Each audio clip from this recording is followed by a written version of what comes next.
La música es como el tiempo, no se detiene, nunca se detiene. En el momento en que lo hace, deja de ser, ya no existe más. Hasta que el movimiento se reanuda y entonces vuelve a ser, vuelve a existir. Lo opuesto a la música no es el silencio, que puede ser musical, sino la ausencia de un tiempo en movimiento, la ausencia de flujo y transformación. Pero incluso cuando no es, cuando la música se ha quedado inmóvil, se las ingenia para seguir fluyendo, para seguir transformándose en la imaginación y en la memoria de los seres humanos. Así, una música popular puede transformarse en una obra sinfónica y después en una pieza para una pequeña orquesta de guitarras. En este video, los integrantes de la Orquesta de Guitarras de la Secretaría de Educación de Veracruz queremos invitarlos a seguirle la pista a esas infinitas metamorfosis que sufre la música. Para ello, tomaremos como ejemplo el danzón número 2 del compositor mexicano Arturo Márquez. Trataremos de seguir el proceso por el que una danza popular se convierte en una de las piezas más tocadas del repertorio sinfónico mexicano. Y después, cómo esa misma pieza se transforma en una obra que forma parte ya del repertorio de nuestra orquesta. Esta exploración nos llevará a hablar también de la forma en que funciona la orquesta de guitarras y de sus peculiares características sonoras. Esperamos que disfruten de este trabajo.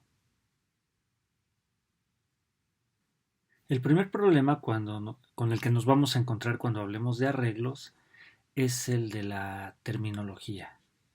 A lo largo de la historia se han usado y se siguen usando varias palabras para designar a este proceso por el que una obra musical se traslada de un instrumento a otro diferente del que fue pensado originalmente. Se habla de arreglo, de transcripción, de adaptación, de paráfrasis. Ha habido distintos términos y nunca ha sido del todo clara la diferencia entre unos y otros. Varía según quien esté hablando. Por otro lado, para entender con qué intención han sido hechos los arreglos, vamos a tener que tomar en cuenta no solo una intención musical y estética de quien hace el arreglo, sino también cuestiones más mundanas, que tienen que ver más con la realidad social y económica del momento en que se vivía, porque eso, la forma de consumir la música, nos va a dar una idea de para qué se hacían los arreglos. Durante la Edad Media, cuando se escribía la música, no se indicaba qué instrumento debía tocarla. No había la idea de que hubiera un instrumento específico que la tocara.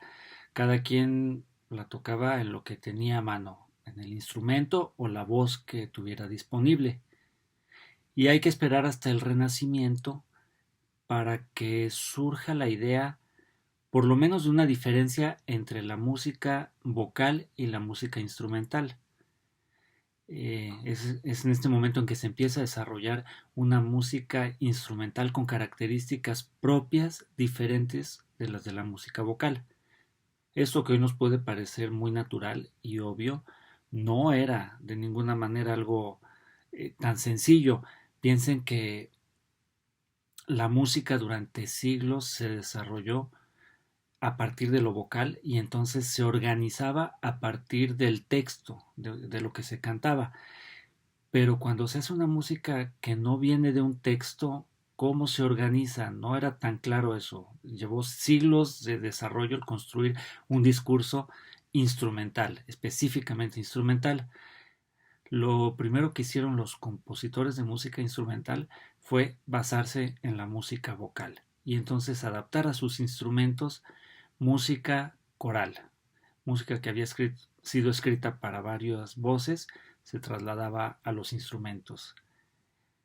Un autor importante que nos da un ejemplo importante de esta práctica es Vincenzo Galilei, el padre del famoso Galileo Galilei, el científico. Vincenzo escribió un libro específicamente dedicado al, a enseñar cómo se debía pasar, cómo se debía convertir una obra coral, una obra vocal, a música instrumental, pensando en el laúd, ¿no? Específicamente. Y según lo que él enseñó en su libro, que se llamaba o se llama Il Frónimo, una pieza coral como esta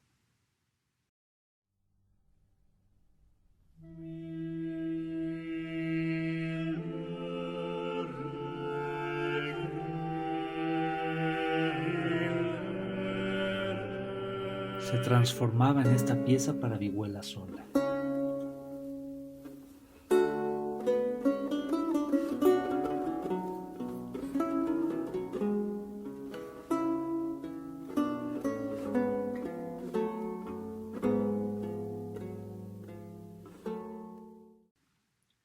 La ópera de Mozart, Las bodas de Fígaro, tuvo un éxito enorme cuando se estrenó.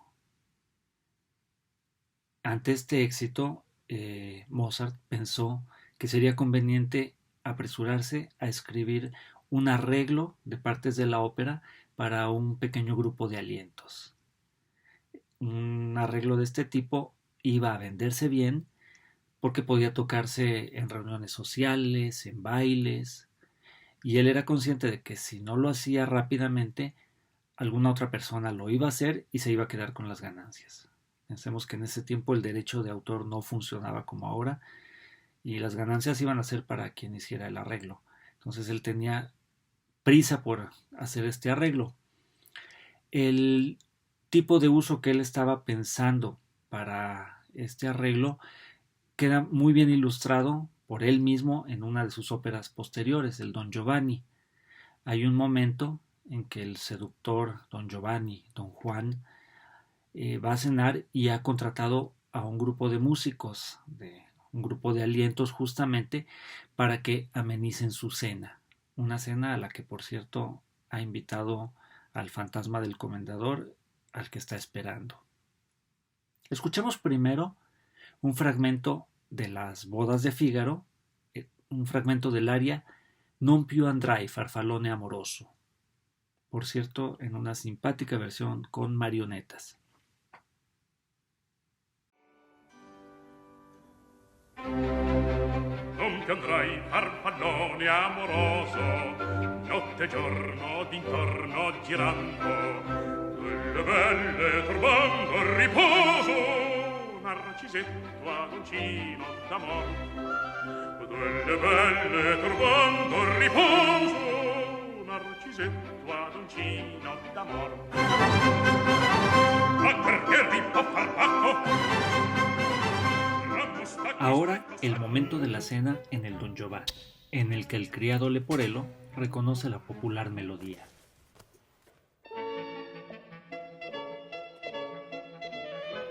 Questa poi la conosco purtroppo.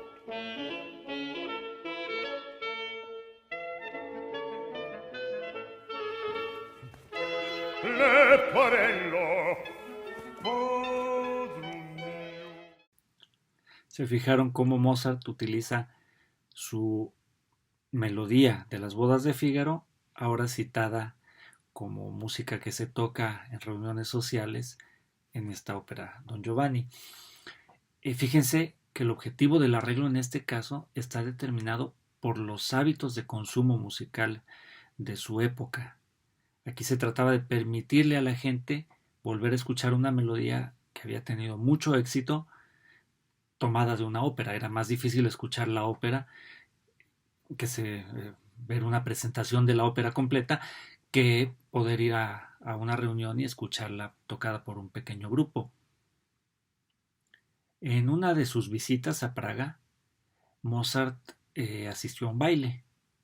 Ahí escuchó muy complacido cómo el gran hit del momento era una contradanza que utilizaba justo esta melodía de las bodas de Fígaro de la que estamos hablando. En el fondo, esto que le pasó a Mozart que vio es exactamente lo mismo que ocurre con danzones, como el Barbero de Sevilla, que toman melodías populares de ópera para convertirlas en música para bailar, música para... El danzón es un ritmo y un baile popular de origen cubano creado por el compositor Miguel Failde en 1879 en la ciudad de Matanzas, Cuba. Los orígenes musicales del danzón provienen de la danza criolla y de la habanera, aunque también podemos decir que es el resultado de la influencia de la música folclórica y popular de España, África y Francia, que convivían en Cuba en aquella época. A diferencia de la danza, este es un baile mucho más lento y cadencioso. Las alturas de Simpson fue el primer danzón que se dio a conocer en el año de 1879, interpretada por una orquesta típica y dirigida por su propio autor, Miguel Failde.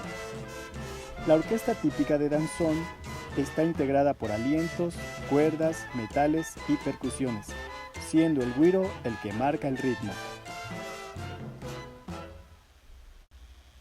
Actualmente el danzón se escribe en compás de 4 tiempos, pero se baila tradicionalmente en un ritmo de 2x4.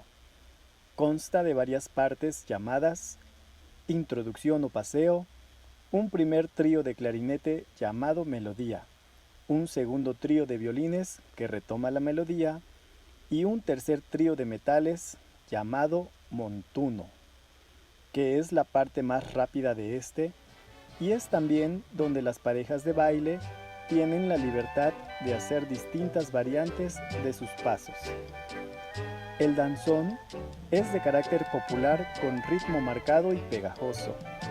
En muchas ocasiones es una adaptación de canciones populares y a veces de fragmentos de música clásica, siendo los arreglos orquestales los que imprimen la cadencia al baile. Cuando se hace una adaptación para un instrumento o grupo de instrumentos, lo primero que se tiene que tener en cuenta son sus características específicas, cuáles son sus virtudes y cuáles son sus limitaciones.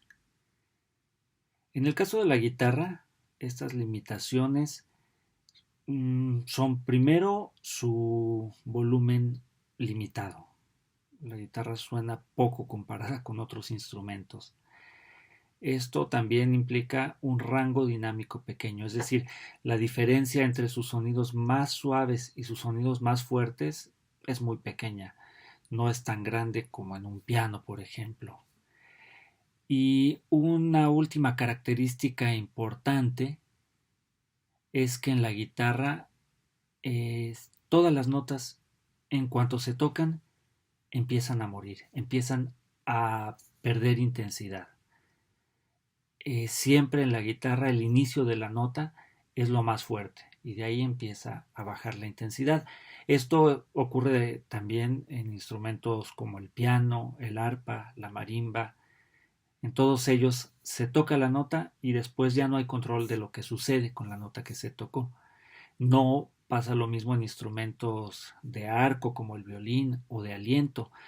En esos el ejecutante puede controlar que la intensidad del sonido sea constante a lo largo de toda la nota o incluso puede hacer que crezca hacia el final de la nota o en la parte media de la nota. Eso son características específicas que obligan a pensar muy bien cómo se va a hacer el arreglo. Por otro lado, cuando se hace una adaptación o arreglo para un grupo de guitarras o una guitarra, hay el problema del registro, que es mucho más pequeño que el de una orquesta sinfónica o el de un cuarteto de cuerdas o el de un piano. Me refiero específicamente con registro a la cantidad de notas que hay, de las notas graves a las agudas, qué distancia hay. Para que esto se vea más claro, vamos al teclado. En las 88 teclas del teclado tenemos prácticamente todos los sonidos que se utilizan en la música, desde esta nota hasta esta. El problema, cuando pasamos a la guitarra, es que no tenemos todos los sonidos. El sonido más grave de la guitarra es este, y el más agudo es este. Entonces las notas que hay hacia allá no las tenemos, ni tampoco las que hay hacia aquí abajo. El arreglista tiene que arreglárselas para meter todo esto en un espacio más chico sin que se sienta apretado. Y bueno, ¿cuáles son las virtudes de la guitarra? ¿Cuál es su magia? Pues su magia está en su capacidad de cambiar su timbre y evocar a otros instrumentos. No imitar, sino evocar. La guitarra puede sonar de maneras muy diferentes. Bueno, escuchémoslo.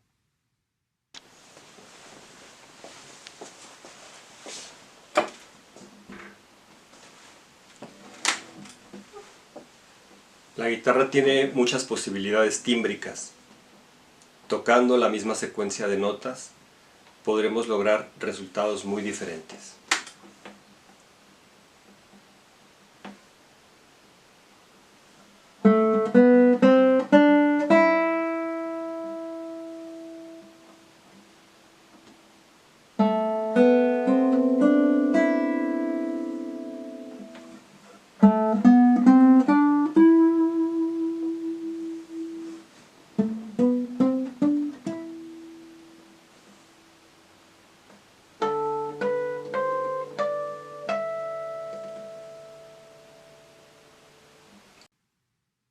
Uno de los grandes pianistas del siglo XIX fue Franz Liszt. Liszt hizo numerosos arreglos o adaptaciones para piano solo de obras orquestales, de óperas, de canciones. Esos arreglos incluyeron obras de autores como Beethoven, Schubert, Paganini y Verdi, por mencionar solo algunos. Como ejemplo de los arreglos de Liszt, escucharemos su versión para piano solo de la Novena Sinfonía de Beethoven, un fragmento. Y vamos a compararlo con la versión original. Escucharemos primero la versión original de Beethoven.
Was die Mode streng geteilt, alle Menschen werden Brüder, wo dein sanfter Flügel weilt. Deine Zauberwinden lieben, was die Mode streng geteilt, alle Menschen werden Brüder, wo dein sanfter Flügel weilt.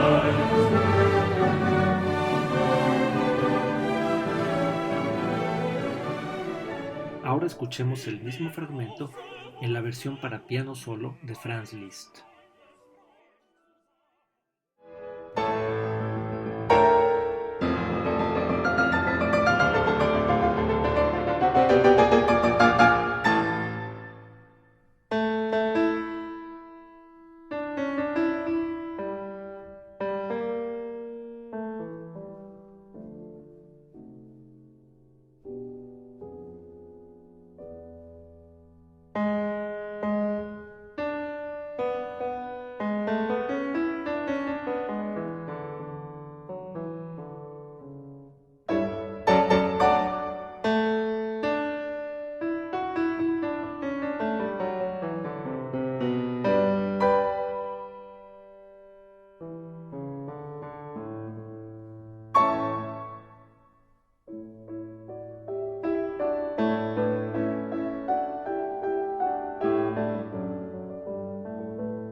Es notable la diferencia, ¿no? ¿Pensaría Liszt que su transcripción aportaba algo extra al original de Beethoven? En realidad no. Él escribió cuando sus transcripciones de las sinfonías de Beethoven se publicaron: mi objetivo se ha logrado si estoy al nivel de un inteligente impresor, el traductor consciente, que comprende el espíritu de una obra y así contribuye al conocimiento de los grandes maestros y a la formación del sentido de la belleza. Hasta ahí la cita de Liszt, y ahí queda claro cómo su principal objetivo era la difusión de las sinfonías de su admirado Beethoven. Hay que recordar que en esos tiempos, otra vez, insisto en esto, no existía música grabada. Las únicas opciones para conocer una obra era que te tocara escucharla en un concierto en vivo o conseguir la partitura y leerla en tu casa. Liszt pretendió proporcionarle al público de su época, al público de cierta cultura musical, un arreglo de mucha calidad pianística y que respetara el espíritu de la obra, y así difundir el gran genio de Beethoven.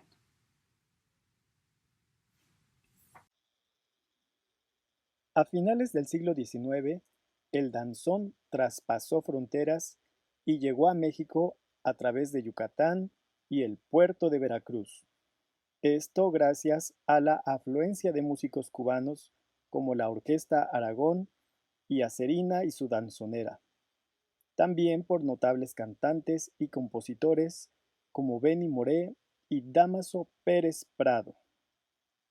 De esta forma el danzón siguió avanzando hasta llegar a la Ciudad de México, donde tuvo mucha popularidad y gran impacto en los salones de baile, y también por las incursiones dentro del cine de oro mexicano. Como dato curioso, deben saber que es en el puerto de Veracruz donde el danzón sentó sus bases con mucho arraigo, volviéndose parte importante dentro de la cultura y tradiciones de la ciudad, adoptándose como un elemento propio de identidad. Ya por último, quiero compartirles que entre los danzones mexicanos más populares están Nereidas, de Amador Pérez Torres, Juárez, de Esteban Alonso, y Acapulco, de Gus Moreno, entre muchos otros, siendo todos estos la raíz para el danzón número 2 de Arturo Márquez para orquesta sinfónica, que hoy podemos apreciar en las salas de concierto en todo el mundo.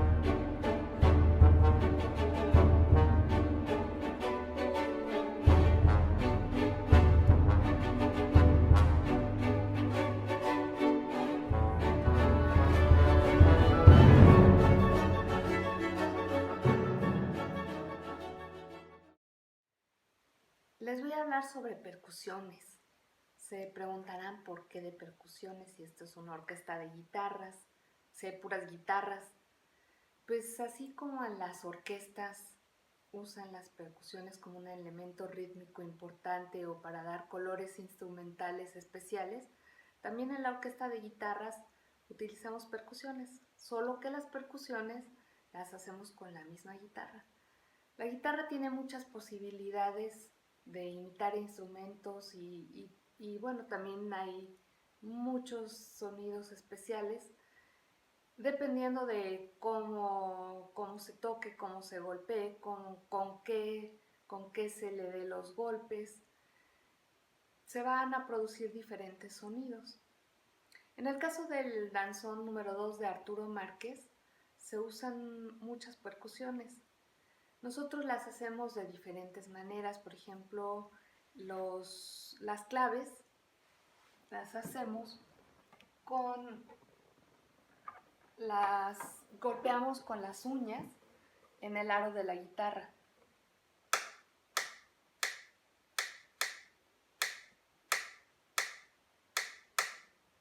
Algunas veces también se utiliza rasguear las cuerdas muy cerca de las clavijas. que da un sonido no exactamente como claves, pero un sonido bonito, especial.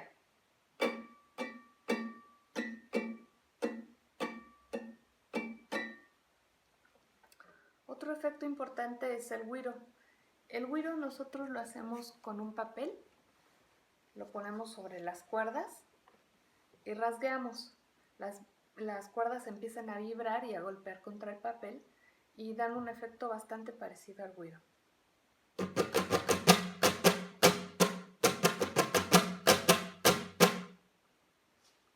Algunas veces no ponemos un papel, sino una lija. Una lija, nosotros casi siempre tenemos una porque nos pulimos las uñas. Es muy importante el sonido, el mantenimiento de las uñas para un buen sonido en la guitarra.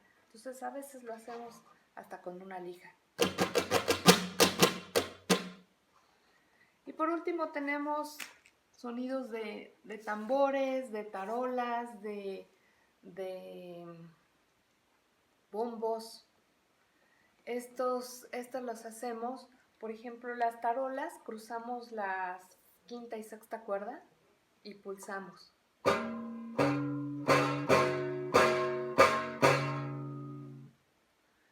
Y para tambores tenemos de muchos tipos, dependiendo de cómo lo toquemos, con qué parte de la mano, en qué parte de la guitarra. Por ejemplo, para el bombo lo hacemos en la parte del puente.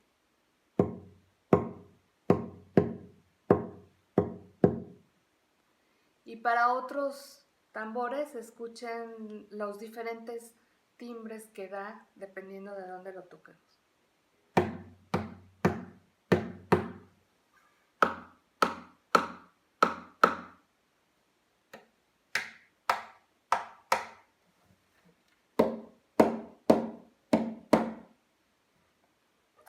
Así que como ven, hay muchas posibilidades y lo importante es tener una idea de qué es lo que queremos o qué es lo que necesitamos, y entonces pues se busca y seguramente llegaremos a ese sonido especial que queremos. Arturo Márquez, compositor nacido en Álamo, Sonora, el 20 de diciembre de 1950. Desde su infancia estuvo rodeado de un ambiente musical. Su abuelo, Otón Márquez, se dedicó a los instrumentos de viento, mientras que su padre, al migrar junto con toda la familia a Los Ángeles, California, formó un grupo de mariachi. Bajo esta influencia musical, Arturo Márquez, a los 16 años, comenzó sus estudios formales como intérprete de violín, tuba, trombón y piano. Al poco tiempo, regresó a México y entró al Conservatorio Nacional, donde escribió sus primeras obras en piano bajo la instrucción de Carlos Barajas y Luis Alcaraz. Este sería el inicio de una vida llena de reconocimientos y oportunidades para perfeccionar sus conocimientos en el extranjero. Así, en 1980, el gobierno de Francia le otorgó una beca para estudiar composición en la Cité des Arts. Entre 1988 y 1990, gracias a la Fundación Fulbright, viajó al Instituto de Artes de California, donde incursionó en la música electroacústica e incorporó en sus obras ritmos de jazz y la música tradicional latinoamericana. La orquesta de guitarras, al ser una orquesta de música de cámara, se divide tradicionalmente en 4 secciones y bajo, pero dependiendo de la obra a interpretar, a veces la música necesita dividirse en más secciones, tal como es el caso de la adaptación del Danzón número 2 de Arturo Márquez, que está dividido a 8 secciones y bajo. Para entenderlo mejor, escuchemos con atención un fragmento de cada sección. Primeramente escucharemos las guitarras 1 y 2 que hacen la melodía del clarinete.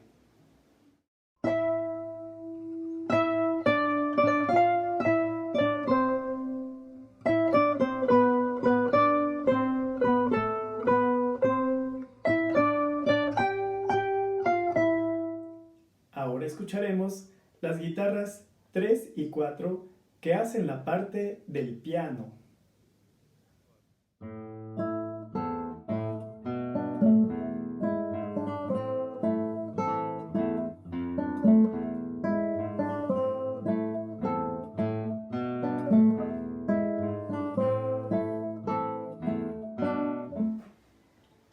continuación escucharemos la guitarra 5 que imita la clave haciendo su sonido con un golpe suave sobre el aro de la guitarra.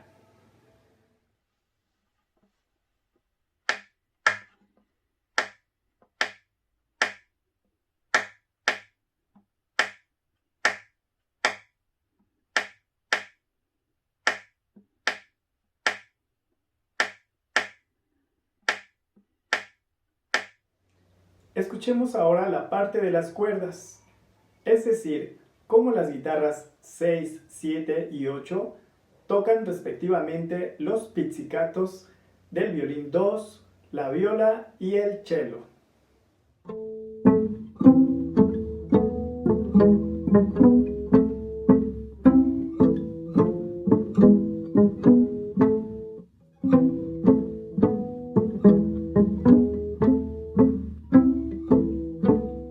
Es momento de escuchar el inicio de este danzón con todas las secciones al mismo tiempo para poder apreciar el resultado sonoro de la adaptación para orquesta de guitarras de esta obra.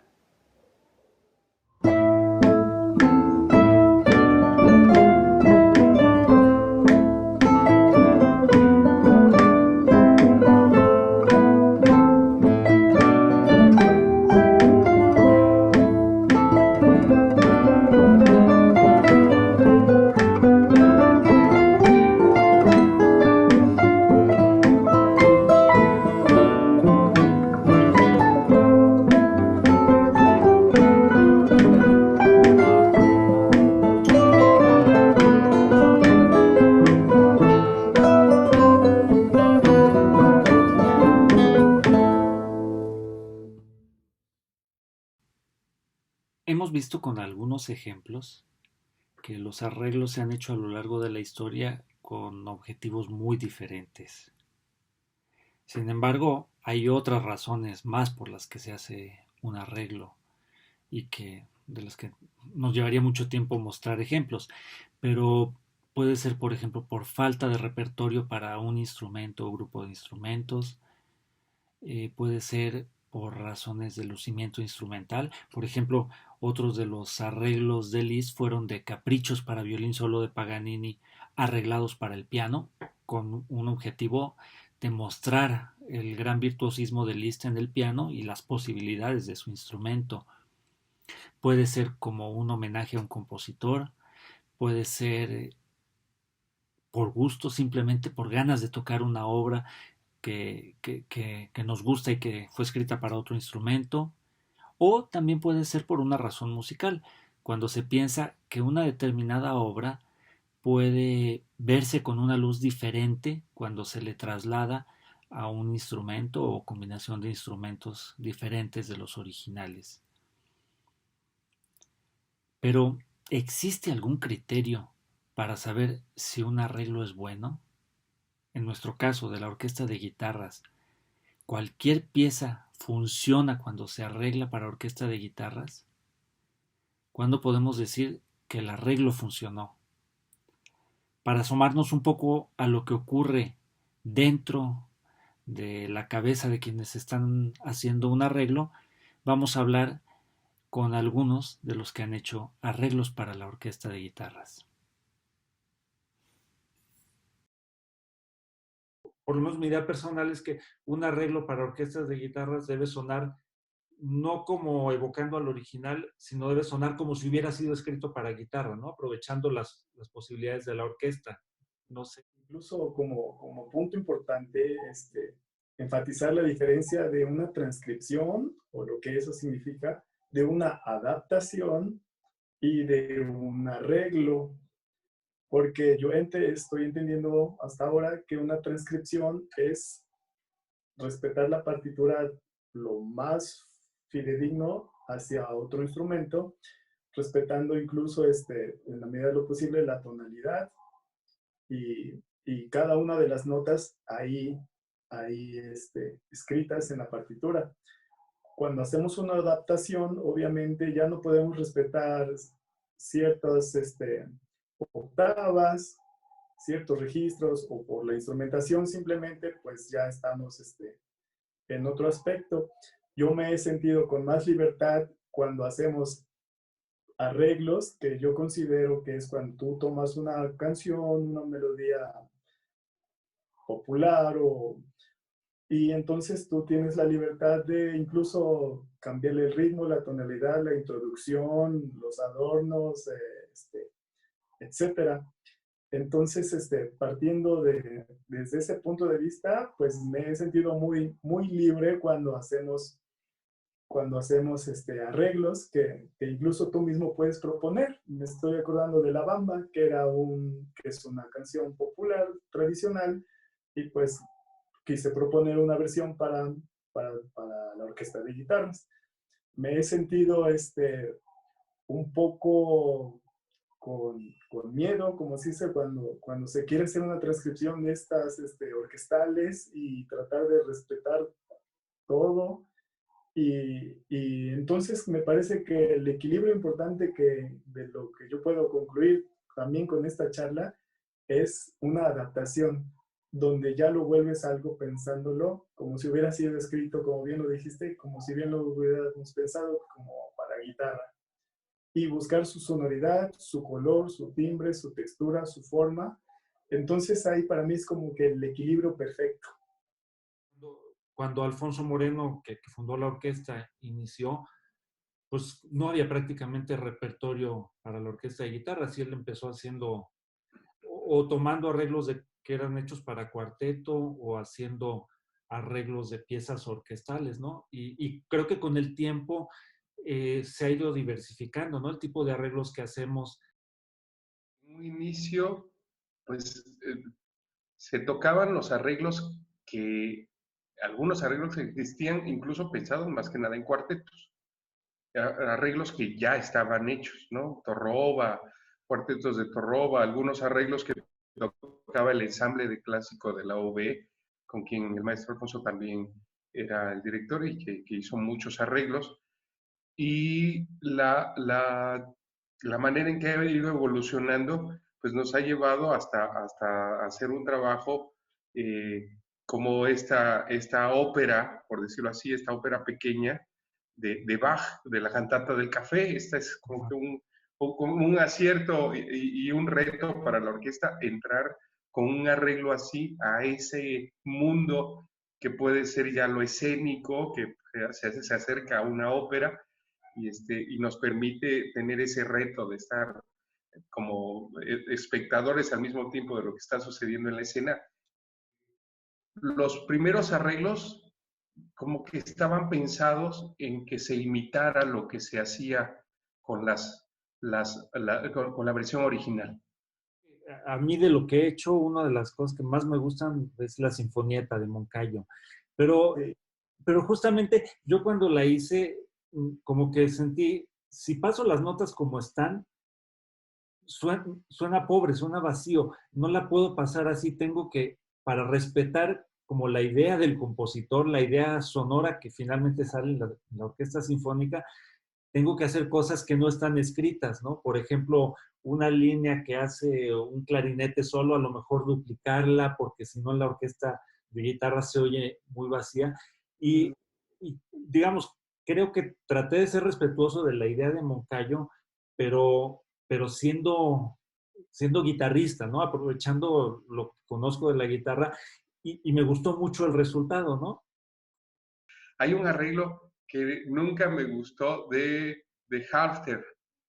Hicimos un homenaje al maestro Halfter y realicé un arreglo porque estuve buscando obras de él. No fue fácil encontrar, pero encontré una pieza para piano.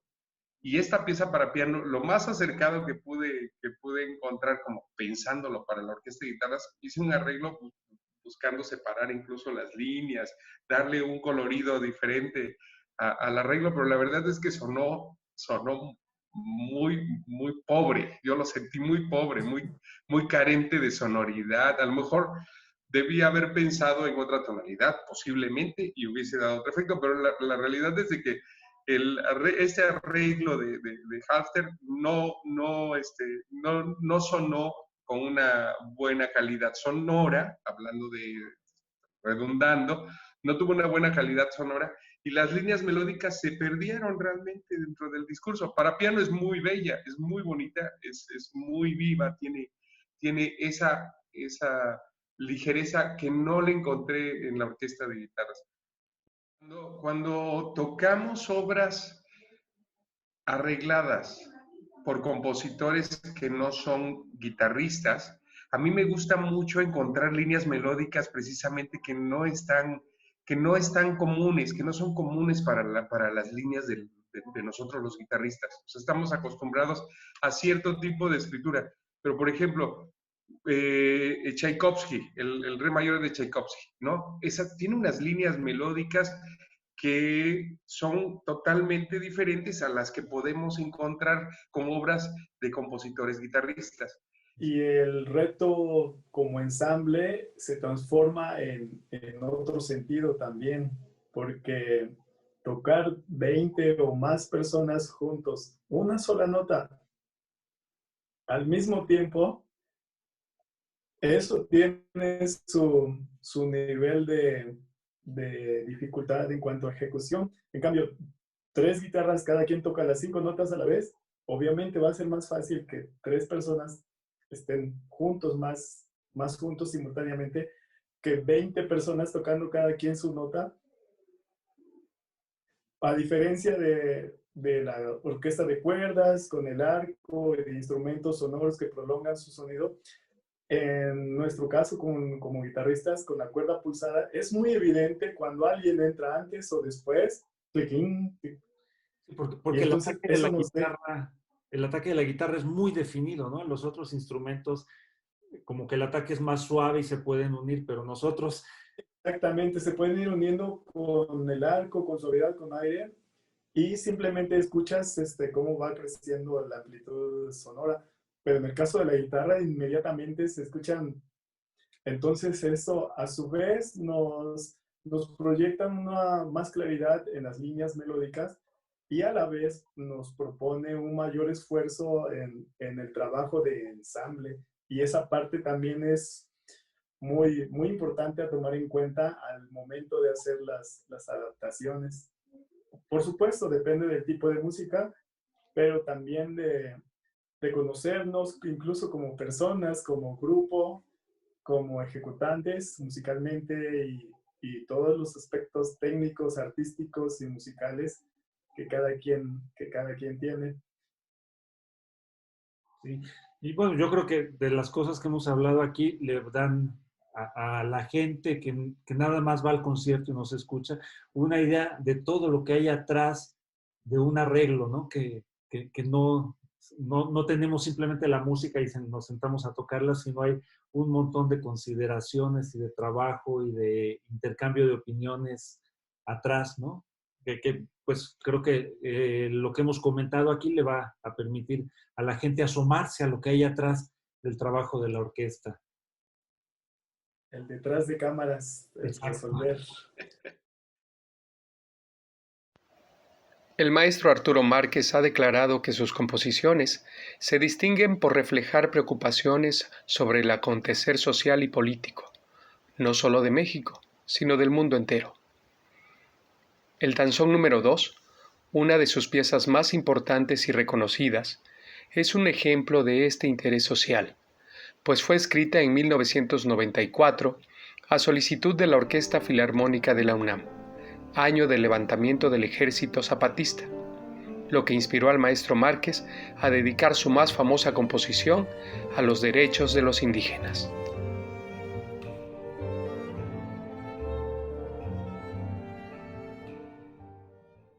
Por último, escucharemos la sección final del danzón número 2 de Arturo Márquez, interpretado por la Orquesta de Guitarras de Jalapa de la Secretaría de Educación de Veracruz.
Me parece una obra muy exótica y agradable.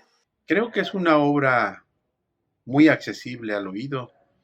No se necesita tener una gran preparación musical para poder entenderla y disfrutarla sobre todo, ¿no? Melodía elegante con ligera nostalgia, energía impetuosa, expresiva, ritmos populares de la región. En ella se puede apreciar algunos de los recursos, de tantos recursos que tiene la guitarra, ¿no? Y creo que este arreglo para orquesta y guitarras quedó bastante bien.